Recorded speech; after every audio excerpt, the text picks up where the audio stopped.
let's get to the big one, man. God, what a game of the this was. season so far, I would say. Woo! I'm glad I watched this as a neutral, because if I was a City or a Chelsea fan, I would have emotions. I would not have a beard. I would have pulled it out. All my clothes would have been everywhere, throwing them at things, celebrating. This game was absolutely nuts. It was. Before we, compliment these teams on how they played. So this game ended 4-4 in a draw, but I just want to talk about the first penalty kick and call, because last episode we had talked about Anthony Taylor taking control of this game after being relegated to the championship, and more controversy surrounds him.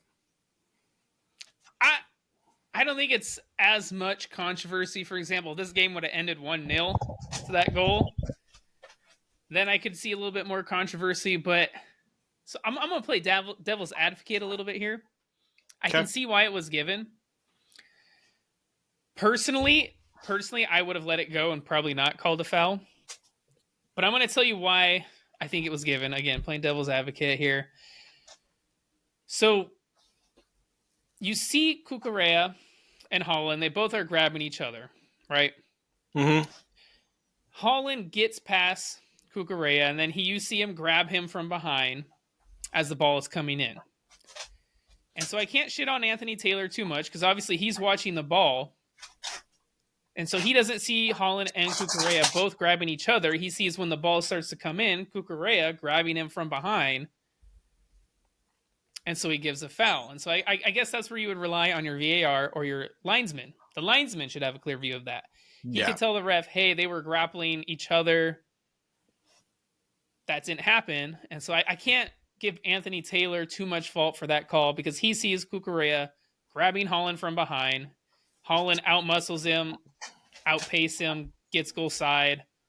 Cucurella has to do something because he's in trouble at that point. And so it's Erling Haaland, yeah. Because it's Erling Haaland, yeah. The guy's a beast in the box, knows how to find the ball. And so I can't fault the Anthony Taylor too bad from that standpoint. Having said that, like I said, having the hindsight of video replay and seeing them both grappling, I probably wouldn't have given it. Yeah, for me, I'm not damning Anthony Taylor at all, right? As a ref, that's what VAR is supposed to do, is aid you in making decisions that you may or may not have seen from different angles. Ultimately, that's what VAR is for. What he saw, yes, I probably would have given a penalty too. However, VAR didn't have him go look at the monitor, didn't have him do anything. Again, it's just more controversy in games that he's involved in. But it's not a clear and obvious error, because, he's grabbing Holland from behind, pulling him down. But both players are grappling. Both players are pulling on each other. Even when Cucurella was grappling him, he still had a hand on Cucurella. For me, it's soft, and I think it's very harsh, and I don't think Cucurella deserved a yellow at all. I don't think he deserved a yellow, no. But, again, it's just controversial circumstances surrounding Manchester City and Anthony Taylor once again. Other than that, this game was absolutely fantastic. I just want to say that. I just want to get that out of the way before we talk about how good this game actually was. It was, man. I'll talk about Chelsea first, because Raheem Sterling and Cole Palmer had a chip on their shoulder. Oh, this is probably the best game I've ever seen Raheem Sterling play. Like, he made Kyle Walker look like an average defender. As a Chelsea player, yes. As a Chelsea player, definitely. But he made Kyle Walker look average in this match. Like, that was the most fun I've seen between two players, and both of them had smiles on their faces the whole match. It was fantastic. Yeah. So that after that PK that Holland wins and takes, it's 1-0. Chelsea would get the equalizer 4 minutes later off a corner kick. Thiago Silva, man. The old man of Chelsea. Getting on the end of a corner. Is he 38 or 39 now? Either way, man. He's closer to 40 than he is early 30s. I will say that. But what a header at the near post it was. He's 39, yeah. 39, okay. But yeah, what a header it was. At the near post, flicks it to the far post, bounces in. It's fantastic. It was. And then Chelsea, man, they were putting that high press on the City, making them turn the ball over. And Cole Palmer intercepts the ball, feeds it down the line for Reece James, who cut inside to find Raheem Sterling to put the ball past Ederson for the lead in the 37th minute. Chelsea were up 2-1, man. Yeah. I'll be honest with you, Chelsea, when they don't score this season, just look frustrated and unorganized. But once they score, they are one of the most entertaining teams I've seen in the Premier League this season. They're fantastic. I do think Josko Gvardiol had a pretty big mistake in this one. You can tell it's a center back playing a fullback's role. Didn't quite get his body right. The ball kind of bounces off of him, falls for Reece James. Mm-hmm. So a little bit of a mistake there.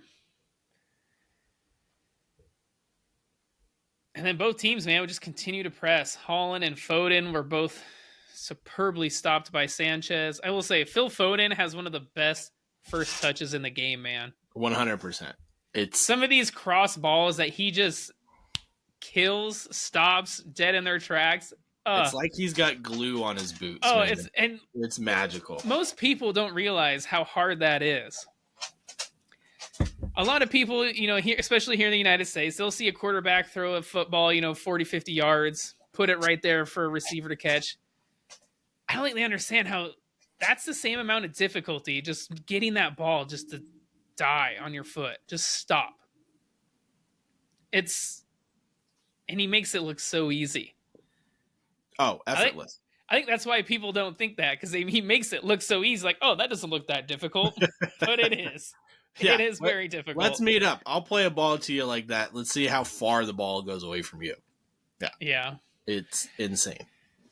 City would get their equalizer just before the half. Bernardo Silva would get behind the Chelsea defense, putting it across. That would find Akanji. It was kind of a second play off of a corner. They play a short corner. Bernardo Silva plays it in. Akanji, dude, with acres of space. Terrible defending off that. Terrible. City would take the lead 2 minutes into the second half. They came out flying. Oh, chip on their shoulders. Foden would find Alvarez down the right, who would play a cross ball for Erling Haaland to bundle it in with his nuts. Literally. And then the fact that VAR checked this for a handball baffles me. Oh, it doesn't even come close to his hand until the ball's in the net. It's about to cross the line, and it might hit like the back of his arm. But at that point, he's like stopping the goal. I don't know. Stupid. I'm glad nothing came of it. But yeah, I was a little worried there. And VAR checking, like, dude, that's a goal. I thought it was comical that they even checked that. That's all. I just loved how after the game, though, he says, "I've never scored a goal with my balls before." Erling Haaland said that. And that's why we love him, folks. Yeah, it was brutally honest. Chelsea would get the leveler in the 67th. Conor Gallagher find himself in a lot of space, man. No one coming out to press him. He has a shot parried by Ederson. Jackson beats the offside trap, puts it away. We're tied. And what a game Conor Gallagher had in this one as well. He was like, where do you want him to play midfield? He's there, and he is consistent every single game. Quite a few Chelsea players, 10 out of 10, man. You think of Conor Gallagher, Reece James, look how good he did against Jeremy Doku. Yeah. I know even Cucurella gave away that penalty, but he also looked fantastic against Phil Foden. Disasi as well. I would probably say no for Nico Jackson. He did miss some good opportunities. But you think of Cole Palmer, Raheem Sterling, probably not. But everybody else, Caicedo gave the ball the ball away a couple times, yeah. But everybody else, pretty close to 10 across the board. City, though, they would get the lead, man. None other than their guy who always comes in clutch. Rodri has a shot, takes a heavy deflection, goes past Sanchez. I was I was feeling for Chelsea on this one, because I was like, this game deserves to end in a draw, and City does what City does, and they score out of nothing. But this deflection, man, this ball was going to I think the, I Sanchez would have believe, saved it. I think so too. And then the deflection goes all the way across the net, hits into the side netting, and I just felt so bad for Chelsea. Yeah, Chelsea, man, with their backs against the wall, they throw on another striker, Armando Broja, and I loved it, man. His move, he gets the ball in the box, fakes the shot, cuts it back onto his right foot. Ruben Diaz comes sliding in, cleans I'm out his left foot, I'm pretty cleans him out. sure I'm pretty sure Ruben Diaz was already sliding before he even faked the shot.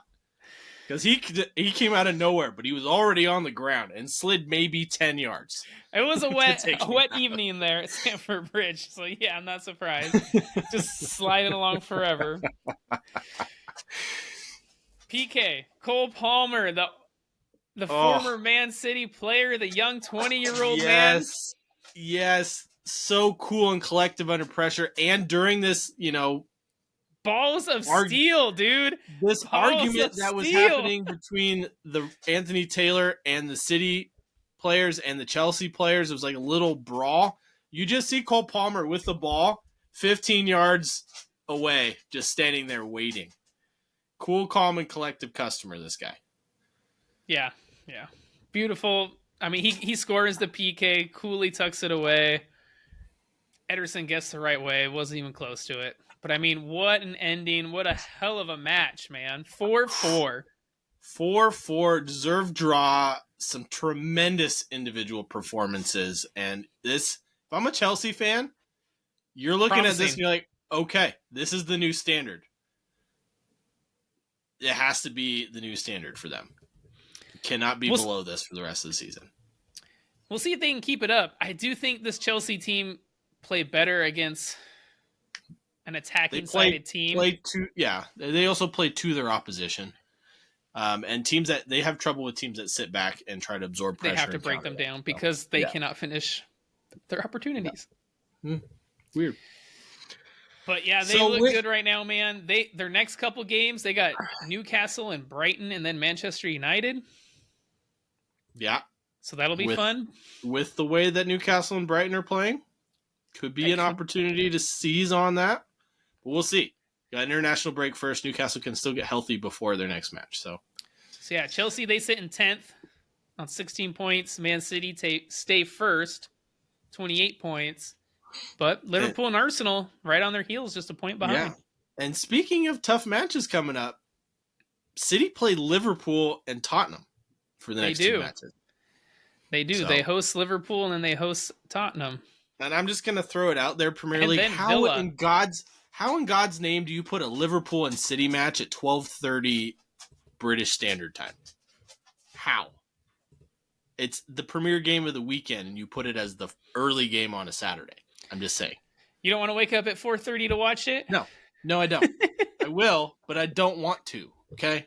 Well, come over to my place, Saturday. Man. I'll record it. We can wake up at 7, just not look at our phone. It's the Saturday after Thanksgiving, man. We all know that we're just going to be fat and happy and want to sleep. Okay? I don't want to wake up at 4:30 in the morning. Anyways. Don't forget to check out our Instagram, Facebook. Make sure to check out our Redbubble account. Help us keep doing this because we love it. It's fun. Yeah. Hit that notification bell. Subscribe to the channel. That's 5 stars on all your favorite podcast platforms. And on that note, man, we love you guys. Thank you so much. As always, cheers. Cheers.